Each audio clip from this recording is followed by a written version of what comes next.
Ti byth wedi profi unrhyw fath o hiliaeth, gwahaniaethu o gwbl yn ysgol?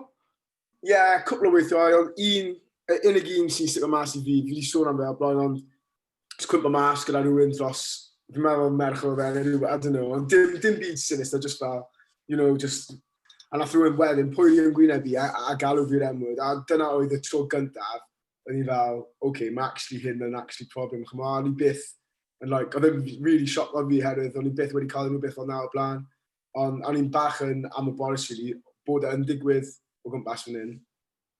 Ond ie, hwnna'n unig profiad ges i, ond fi'n ymwybodol, mae lot o pobl, fi'n lwcus yn yr agwedd yn y respect bod fi heb, dyna'r unig profiad ges i o hiliaeth, difrifol fel na. A fi'n gwybod mae lot o pobl arall wedi cael lot o profiadau gwaith a mwy aml na fi wedi. Profiadau o hiliaeth o gwbl, falle rhywbeth fwy penodol, fwy specific.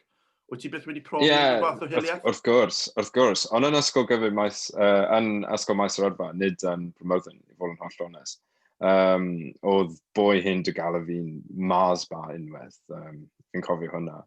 A wedyn nath un o'r boys gweud, sa'n gwybod pam, ond nes i gweud, tymod, cer nôl i dy gladu, a wedyn nes i meddwl, wel, Cymru yw fy ngladu, so ble arall i fi'n gallu mynd, sa'n gwybod ble ti moyn i fi fynd. Yn ysgol maes rydfa, oedd rai pobl yn meddwl mewn ffordd oedd ddim yn dda yn fy marn i, a fi'n gwybod bod ti wedi cael hiliaeth fyd yn ysgol maes rydfa. Ti wedi cael lot o hiliaeth beth o fi'n cofio yn maes rydfa.